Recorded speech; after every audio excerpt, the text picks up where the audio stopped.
Mubarakah to all of you. Inshallah ta'ala, we are going to continue on our journey, endeavoring to strengthen our relationship with the Quran. And for this lesson today alone, I'm going to depart slightly from the Ihya. We'll come back to that tomorrow. And inshallah ta'ala, read more of the remaining parts of the Kitab Adab Tilawat al-Quran. Today I wanted to go into a little bit more detail and talk about what was called a tafsir al-ishari, an elusive interpretation. And in general, that you have that a tafsir that is based upon transmission, tafsir bil-ma'thur, and then you have a tafsir bil-ra'i, which you could translate as a scholarly interpretation. And then you have what is called a tafsir al-ishari. It's an elusive interpretation. It's an implied or indirect reference to an inner meaning, or even a more esoteric meaning. And of course, the ulama have given conditions, as we will see, for a valid tafsir al-ishari. And then on another hand, it's a type of tafsir bil-ra'i in a sense, but it tends to be that implied or indirect. So it could also be considered in that category. And then inshallah ta'ala, we will get back to Imam Ghazali's treatment of the hadith of our Prophet ﷺ about man fassara bil-Quran bi ra'yi, whoever explains the Quran or interprets the Quran with his opinion. And so that the definition that they give for the tafsir al-ishari is as follows: هو تأويل آيات القرآن على معنى غير ما يظهر منها بمقتضى إشارة خفية تظهر لأرباب السلوك يمكن الجمع بينهما بين ظاهر المراد. So it is to interpret verses of the Quran al-Kareem in a particular way that is not restricted to its literal meaning, by virtue of a subtle ishara, indication, an allusion that comes to the heart of the arbab al-suluk, the possessors of pure hearts who are upon a path of spiritual wayfaring, and that you can join between that particular understanding and between the outward meaning. And so that this is not something that is new. This is something that took place from the time of the Prophet ﷺ. And the following story is a story that takes place with Sayyidina Umar ibn al-Khattab and Sayyidina Abdullah ibn Abbas, who was the tarjuman al-Quran, the interpreter of the Quran, and some of the shuyukh, some of the elders that fought in the Battle of Badr. So in this story, and Sayyidina Umar, as we know, used to be very intelligent, and sometimes he would do certain things for other reasons that people weren't necessarily aware of. And in this case, he wanted people to know the great stature of Sayyidina Abdullah ibn Abbas, so that they could take from him and benefit from him. And so he comes into the presence, and he's with some of the ashakh of Badr, some of the elders that fought in the Battle of Badr, some of the great companions. And some of them said, why did they bring this young man? Because Abdullah ibn Abbas was still young at the time. Why did he bring this young man here with us? And that it would come clear when Sayyidina Umar al-Khattab that he asked, what do you all say about the verse إِذَا جَاءَ نَصْرُ اللَّهِ وَالْفَتْحُ وَرَأَيْتَ النَّاسَ يَدْخُلُونَ فِي دِينِ اللَّهِ أَفْوَاجًا, in Surah An-Nasr, when Allah Ta'ala says, when the victory of Allah and the opening comes, and you see people entering into the deen of Allah in hordes, to the end of, until he finished the surah, فَصَبِّحْ بِحَمْدِ رَبِّكَ وَاسْتَغْفِرْهُ إِنَّهُ كَانَ, so until the end of the surah. And then that they just said the outward meaning of the verse, which is great. They said, we've been commanded to praise Allah and to seek His forgiveness if we've been given victory, or if we receive an opening. And that some of them said, لا ندري, أو لم يقل بعضهم شيئا, or some of them either said we don't know, or they didn't say anything. And then that Sayyidina Umar said to Ibn Abbas, Ya Ibn Abbas, أكذلك تقول, is this what you say?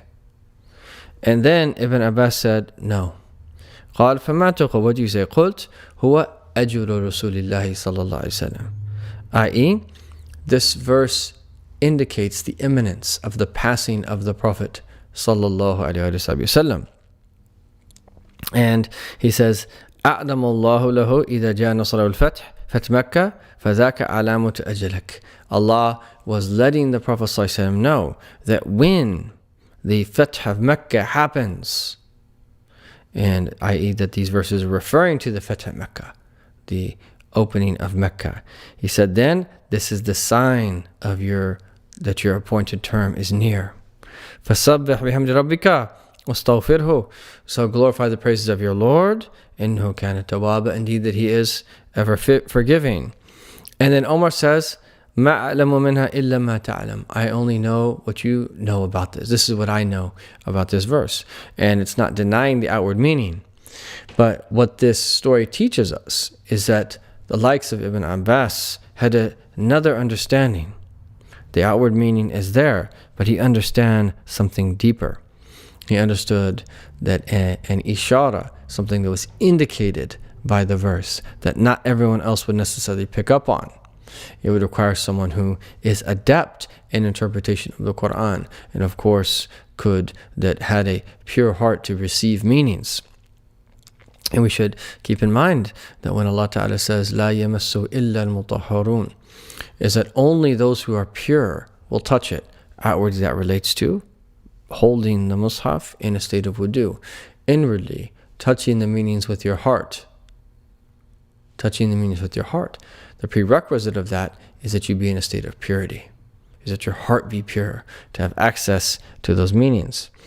And so this is a type of tafsir that existed even in the earlier period. And the bad rap that the tafsir al-ishari sometimes has gotten is because of people's misunderstandings, where people think that when they point to this meaning, this inner meaning, or this elusive interpretation, that somehow it conflicts with the outward meaning. And as we will see, this is one of the prerequisites that it indeed does not conflict with the outward meaning. And the group called the Batiniya, the Batinites, the way they went astray is where they said is that the outward meaning wasn't intended to begin with. And they believed the inward meaning was the only meaning and the primary meaning and the only meaning. And according to one of the interpretations of the hadith that we mentioned yesterday about the Quran having a dhahr and a batan, an outward dimension and inward dimension, a had, a limit, and a matla or a muttala, or a rising point or a vantage point. According to some interpretations, some of these in some ways could refer to and open up the door for this type of interpretation of Allah subhanahu wa ta'ala's book. And so the scholars then mention 4 conditions for the acceptance of a tafsir al-ishari. So for an elusive interpretation to be valid, there must be 4 conditions. And he says, the first is أَلَا يَتَنَافَ مَا يَظْهَرْ مِنْ مَعْنَى النَّظْمِ الْكَرِيمِ. And so there is no disagreement with the plain meaning of the verse. Okay, so it doesn't contradict the meaning. Okay, and so that, for instance, if someone would understand from the words of Allah Ta'ala, وَعْبُدْ رَبَّكَ حَتَّى يَأْتِيَكَ الْيَقِينَ. Okay, that worship your Lord until certainty comes to you. So then someone would say that no, okay, once that the hatta here is the harf ghaya. Once I attain certainty, I no longer have to worship. A'udhu billah. Right? That we completely reject that, because that goes against the sunnah of our Prophet ﷺ. That goes against what we believe in the Sharia and what we are taught to believe by way of creed, is that our Prophet ﷺ that followed the Sharia until the day he met his Lord. And this is an obligation upon everyone. It's not a matter of worshiping until you reach a certain stage and receive an opening and then you can stop. But I would be that's heresy to believe that. We believe you have to worship Allah hatta yatik al-yaqeen, until certainty comes to you, i.e. death.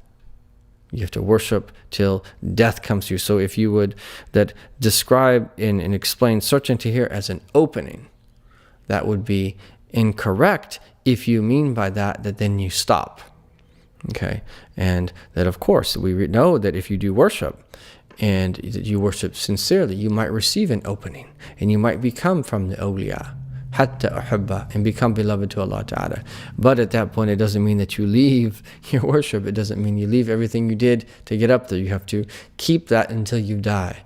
So this is an example of an invalid tafsir al-ishari. If you mean by that you're just worshiping in order to attain an opening and then you no longer have to worship.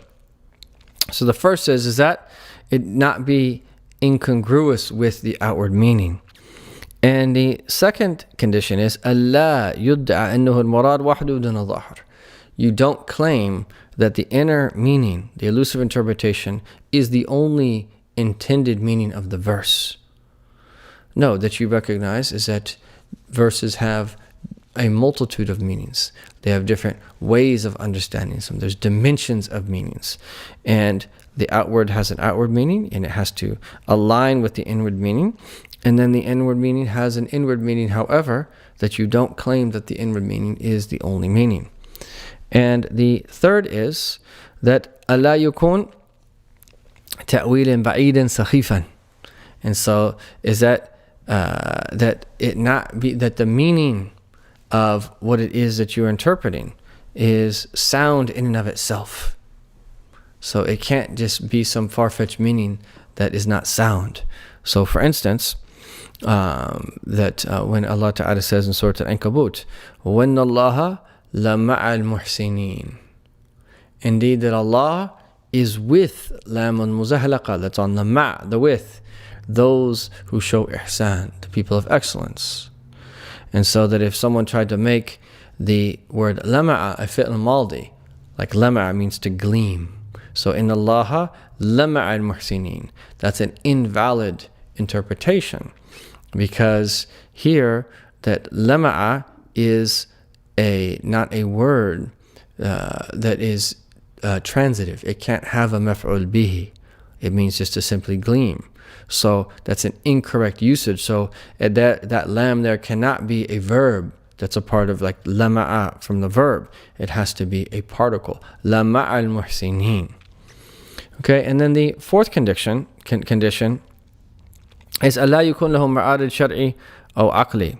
And so there can't be anything in the Sharia or anything according to that rational thinking that conflicts with it. So if any interpretation that's a tafsir al-ishari conflicts with the Sharia or conflicts with the aql, then it can't be a valid interpretation. And I mentioned that there's four, but then they sometimes point to a fifth. And yukunnahu shahad shar'i yu'ayyiduhu, is that there are that other that foundational meanings in the sacred law that also point to a similar meaning. And that kind of goes hand in hand with the one that came before it. So with those conditions, though, you can have an acceptable interpretation of Allah subhanahu wa ta'ala's book, of a meaning that points, of a meaning that is pointed to, of a meaning that is indicated. Ayat al-tafsir al-ishari is an elusive interpretation. And there are from the tafsir literature certain tafsir that have these types of meanings in them. For instance, the tafsir al-Alusi is one of them. The tafsir of Imam as-Sulami is one of them. The tafsir of Imam at-Tustari is another one. There's a tafsir of Imam al-Qushayri, Lata'if al-Isharat. So there are different tafsir that they mention that contain these meanings. And then we will just mention a few examples here. Now, so for instance, in إِنَّهُ لَقُرْآنٌ كَرِيمٌ, and that indeed that it is a noble Qur'an. One of the righteous said about this is that what is the meaning of karam here? So normally we think of it as the noble Qur'an, which is definitely a valid meaning. فأجاب, this scholar said, بأن معنى كرم القرآن هو كناية عن كثرة ما يعطي من العلوم. Meaning that the Quran is also kareem in terms of all of the different knowledge that it gives when you approach it and you reflect upon it. Okay. And then others mentioned, and this is from Umar bin Idrus al-Habshi, in relation to the words of Allah, كُلُّ شَيْءٍ هَالِكٌ إِلَّا وَجْهَهُ. Everything is perishing. كُلُّ شَيْءٍ هَالِك. Everything is perishing, إِلَّا وَجْهَهُ. And the primary meaning is that except His countenance, subhanahu wa ta'ala. Everything is perishing. And then another meaning of the wajh here is not the meaning that normally we think of it as the countenance of Allah, wajhullah. But wajh could also refer to a thing, an aspect of the thing. So he says here, inna kulli shay'in lahu wajhan, wajhun lil-haq wa wajhun lil-khalq. Everything has a direction. It's directed towards Allah and directed towards creation. He said that the direction of that thing that is towards creation is definitely perishing, right? He says is that which is directed towards Allah remains. So when you do a good deed, and the aspect of that good deed that stems from your sincerity, even though that good deed goes, what remains is that sincerity of that good deed, i.e. the reward that you get for it after, because it was for the sake of Allah Ta'ala. كُلُّ شَيْءٍ هَالِكٌ إِلَّا وَجْهَهُ. Other, i.e. the direction of that thing towards Allah Subhanahu wa Ta'ala, i.e. Allah Subhanahu wa Ta'ala accepting that from you and preserving that for you. And then another example that is from in the words of Allah Ta'ala, وَاذْكُرْ رَبَّكَ إِذَا نَسِيتَ. And you translate as, remember your Lord when you forget. And one meaning of that is the obvious meaning, that if you fall into a state of heedlessness, remember Allah. Another meaning of that is, أي أنك إذا نسيت ما سوى ربك ذكرت ربك ضرورة إذ لا مانع من رؤيته وشهوده إلا السواء. Another meaning of that is وَاذْكُرْ رَبَّكَ إِذَا نَسِيتَ. And remember your Lord when you have forgotten. So in other words, true remembrance comes when you've forgotten everything else. And so you're not pulled by the siwa, everything other than Allah, towards it, where your heart is in the state of remembrance of Allah Ta'ala. So it's a higher meaning. وَاذْكُرْ رَبَّكَ إِذَا نَسِيتَ. Remember your Lord. You're really remembering your Lord when you've forgotten all else. And similar is relation in Surah Taha, وَقِيمَ الصَّلَاةَ لِذِكْرِي. And establish the prayer for my remembrance. And so here, you could translate that. That could refer to لِذِكْرِي. So that you can remember me. Dhikri. Dhikr is remembrance. Ri, my remembrance.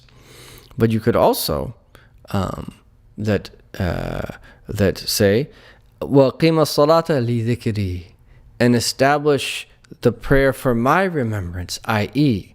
my remembrance of you. So to be mentioned by Allah is higher than being us mentioning Him, and we should still mention Him, but that meaning is possible. And Allah says in the Prophet ﷺ, narrates in a hadith Qudsi, مَنْ ذَكَرِ فِي نَفْسِي ذَكَرْتُ فِي نَفْسِي. Whoever mentions me in his self, I will mention him. وَهَكَذَا. And there are other examples that they give. And Ibn Abbas was known to also interpret the verse in Surah Al-Shu'ara, وَتَقَلُّبَكَ فِي السَّاجِدِينَ, and you're moving about in the loins of those prostrating. There's an outward meaning dimension to that. But then the inner meaning there is that he took it as a proof of the purity of the Prophet ﷺ's lineage. The fact that you moved about in the loins of Sajideen, they were prostrate, i.e. monotheists who worshipped Allah in the most pure of all lineages, back to that Adam alayhi salatu wasalam. So these are just examples, and there are many more that could be given, but the key is here is that this is a part of our tradition, and there's conditions, and the way that we access the inward in our deen is from the outward. We access the inward from the outward. And this is why some of them say that the matla or the muttala, the rising point which indicates inspiration, or the muttala', which indicates a vantage point, is from the vantage point of the outward, do we have access to the inward? And so anything that contradicts the outward aspects of our deen has to be rejected. But if we put the outward in its place, and someone strives through worship and reflection, and Allah inspires someone with an additional meaning, this is something that the ulama have accepted, and with the conditions that were mentioned.